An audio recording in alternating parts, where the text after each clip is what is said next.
Did he cheat, or did I catch an STD from a koala? My F27 husband, M, 28, and I have been together for 5 years after being friends for most of my teenage years. We have 2 sons, and this takes place in March of 2020, when I was 3 months pregnant with my second child. I had gone to my 13-week scan follow-up after the ultrasound alerted something wasn't right. I fully expected the worst, but my GP just said they could see something on the scans with my fallopian tubes, nothing was wrong with baby, and wanted to get bloods and swabs done. When the results came back, my GP called me to come in urgently. That's when she showed me that my tests had returned positive for chlamydia. I was shocked, and my GP knew I had been with my husband for years. She was my doctor all the way back when my first son was born. She knew all of our history. She straight up asked me if our relationship was monogamous, and I of course said yes. She gave me the rundown of treatments and scripts, telling me that my husband would need to come be tested as well, to confirm before he too would likely need treatment. All with a look of pity. She was thinking it, I was thinking it. My partner had cheated on me and given me an STD. I'm furious and heartbroken, but I go home and take a long hot shower scrubbing myself clean. Then I sit down in our home, our family photo hung on the wall mocking me, and call him. He is at work and I'm crying on the phone explaining that I've just been to the doctors and gotten results that I'm positive for chlamydia. And how could he do this, you bastard, all the works? I hang up and he is calling me over and over, but I'm trying to calm down as I have to collect our son from daycare and still be put together as a mother somehow. I ignore his calls and go about my day utterly crushed. I'm giving our son dinner when he comes home. He comes in the house, sets his stuff down loudly, and throws his keys at the wall. He sees that I've got our son, so he just walks into the bedroom and slams the door, and I hear the shower run. I'm confused and even more hurt because I don't know what I was expecting, but this wasn't it. I finish feeding our son in bed routine, then settle him to sleep. It's about 8 p.m. by now, and I'm exhausted, but I go to the room to talk to my husband, and he is sitting on the bed holding his head in his hands crying. I walk over to him and say that, I don't know how you could do this to me and our family, but you've given me an STD, and you also need to get tested and take this medication. He looks at me eyes red raw, yelling that I am a sick and twisted person for cheating on him, getting an STD, and then blaming him for it. Update 1. So my husband is upset and visibly shaking, and I can't fathom what he is saying. He thinks I'm the one who has been unfaithful, and I'm just furious. I have never cheated and I hate cheating. It's a disgusting act to do to someone you love. But he is adamant that he also never strayed, and our argument ends with us waking up our son, so I go to settle him. When I came out, he had packed a bag and was leaving. He said he was going to stay with his parents for a bit. He left, I cried all night. The next few weeks were hell. He tested positive, obviously, both of us accusing each other. It got to the point that I asked if he wanted to separate, because I didn't see how this could be resolved, since neither of us would own up. He said he would tell me the answer if the pregnancy I was carrying truly was his after a paternity test. We went and got the tests, and of course it was his child. We went to therapy, which never really solved anything. He eventually moved back in. All of our history combined with knowing that at the end of the day I loved this man and didn't want a broken family was a big part of why I eventually decided to just accept that he cheated and wouldn't own up to it. We just moved on with life. Sure, a little less sunshine and joy, like, I loved him. And a part of me thought him admitting it would be worse. I'd want to know names/faces/details, and ugh. As more time went by, I became okay with leaving it. So it's more than 2.5 years later now, and Adam is scrolling through TikTok when this reel with Robert Irwin comes on. He was talking about how the biggest threat to koala populations is chlamydia. I swear if a light bulb appeared in his head, it would have shone out of his ears because I saw him start to piece things together. He now has come to the conclusion that he thinks he did give me chlamydia, but not through cheating. This is where I'm just update 2. Okay, back in mid to late 2019, there was huge bushfires in QLD. In September, Adam and I attended the Bohemian Beat Freaks Festival, and along our drive into camp, we came across so many koalas that had been displaced. The event was nearly cancelled due to fires burning near the site in the weeks prior, so these koalas were just by the side of the road, exhausted.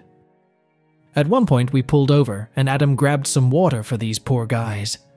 One little fella was so thirsty and exhausted he was just holding on to my partner's arm as he drank. And yes, Adam picked this koala up and gave him a cuddle. And yes, the koala proceeded to pee all over his shirt and arm. We laughed it off, moved him off the road track and continued on.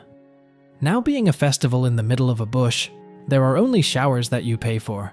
We were not planning on using it to shower until the last day. He had taken off the shirt and washed his hands with bottled water. We arrived and set up camp, and then went to party and forgot about the koala completely. Over those days we had sex, a lot. Yeah, writing this now I realize how gross it all sounds. But that's the culture of Aussie bush doofs. And we were young parents who had a rare break from having our son. So we go down a rabbit hole of research and find out that yes, you can catch it from koalas. Fuck me. Adam is so fast to make an appointment at our GPS office. We show up and explain everything, and even she agreed with him. That yes, it is possible that is where the STD could have originated from. We were completely asymptomatic, so we could have had it from then. And then it was only detected during my pregnancy. So now we have an explanation, and my husband is all for it. He says it all makes sense, and I can see how he has changed since then. He is more relaxed with me, more trusting, but a part of me having thought it was from him being unfaithful has stuck. Our relationship has still been okay these last few years, but I'll admit it's been strained. Our sex life dwindled a lot, and we both became almost toxic with each other in terms of who the other was talking to or texting, always feeling on edge when the other was out alone, etc. He would randomly come out with, "You can tell me the truth and I'll still love you."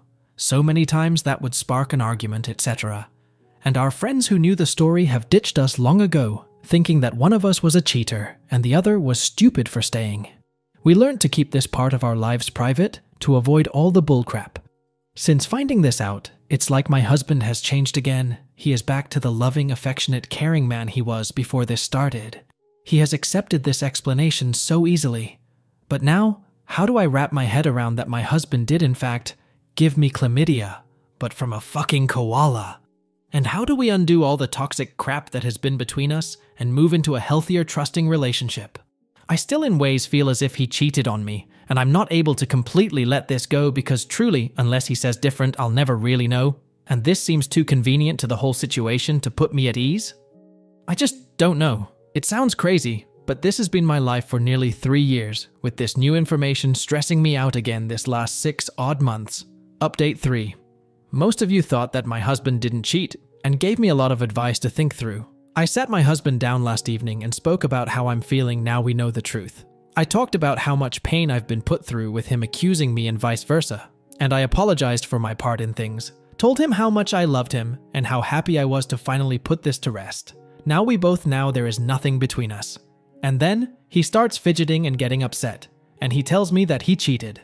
Yep, I know, but he still didn't give me the STD, he says.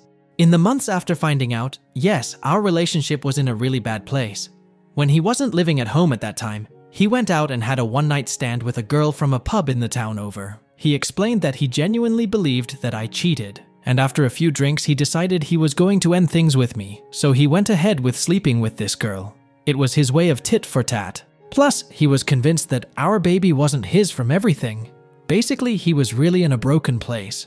But the next day we met up, and this was the day I brought up separating, and he said that instantly he had regret and felt as if things were even now. He decided he would stay if I did a paternity test and the baby was his, which he was. He thought that if I was never going to tell him I cheated, he would never tell me either. He only told me now because he realized how stupid he was and wishes he could take it back, but can't. And now this koala knowledge has left him feeling guilty. I asked about the girl, and he says he only knows her first name, hasn't had contact with her since, and she means nothing. But my God, this blows. Remember how I said in my post that since finding out my husband is back to his caring, affectionate self? Well, now I know why. He was trying to make up for his mess up. And people were mad at me for not instantly accepting that my STD could have come from a koala. But I swear there was a part of me that instinctively knew this. Maybe that's why I was holding on. It all feels hollow, I feel numb, I'm sitting on a park bench right now while our sons play, and I just don't know what to do now. Cheating is a deal breaker for me, and I never slept with anyone. I never considered a payback tit-for-tat move against him, so why did he do it to me? I'm heartbroken, and a part of me wishes we could go back to before all of this happened. I can't break up my family. We have 2 kids, 2 dogs, 2 cats, 2 cars, and a house together. It would be a mess. But I don't know how to take this on now. He could have told me this 6 months ago when we first found out about this new possibility, but he didn't. He waited until I poured my heart out to him in apology to dump on me this confession. I can't look at him right now, and he knows it. I guess I'll take a few days to process and then decide things. But I'll probably stay. I love him so much, even though this has broken a little part of me I just found again. Oh well, life will outright. A lot of people here are invested in this, I understand. It's fucking nuts. I get that a lot of people are now convinced my husband is some sick sadist, but I genuinely do not believe that to be true. I don't think he manipulated me for years. I don't think he gave me the STD or cheated before all of that crap happened. I do believe the STD came from the koala. Why admit to things now if not? Before, yeah, he felt justified, but now he just thinks he is an idiot for doing what he did. I believe him when he says it was the only time it's ever happened. And if people think me for a fool, that's okay. I'm processing this all in my own time regardless. But the way I see it, we had a really unfortunate thing happen, and the STD planted doubt, and he fucked up. But the way it came out shows me that my husband is dedicated. I'm airing all of my feelings, and this man, who has let this eat at him for years because he genuinely believed I cheated also, finally told me this truth now so that we can have a shot at going forward with nothing between this. He has told me he won't blame me if I want to leave. He thinks I should think everything through and make my decisions regardless of everything we have together now. He knows that everything would change by telling me that he didn't have to, and the timing shows me he is genuine. Because now he knows that he is the only one here in the wrong. Man, I really skipped over writing about our actual conversation when he confessed. But it wasn't manipulative at all. It was raw and ugly, and in no way did he blame me. He only kept repeating, "I really thought you cheated, and I'm a fucking idiot and I'm so sorry. I am going to take the advice of a few people who have said I should take a break." I've asked him to go stay at his parents whilst I think things through and take time. And yes, I did say that cheating was a deal breaker for me, but my actions have shown otherwise, so that's something I've learnt about myself. Maybe that was just an ideal that a younger me that viewed the world in black and white held on to. But now I've experienced how life has much more to it, and I guess now that it's not the case anymore. Another person said that the stages of grief aren't linear, and it seems as if I've started at acceptance. Maybe that's true too. Either way, a break, some hard conversations with a therapist, and my own choice will be the determining factor in the fate of my marriage. Man, I really skipped over writing about our actual conversation when he confessed, but it wasn't manipulative at all. It was raw and ugly, and in no way did he blame me. He only kept repeating, "I really thought you cheated," and "I'm a fucking idiot, and I'm so sorry." I am going to take the advice of a few people who have said I should take a break. I've asked him to go stay at his parents whilst I think things through and take time. And yes, I did say that cheating was a deal breaker for me, but my actions have shown otherwise, so that's something I've learnt about myself. Maybe that was just an ideal that a younger me that viewed the world in black and white held onto. But now I've experienced how life has much more to it, and I guess now that it's not the case anymore. Another person said that the stages of grief aren't linear, and it seems as if I've started at acceptance. Maybe that's true too. Either way, a break, some hard conversations with a therapist, and my own choice will be the determining factor in the fate of my marriage.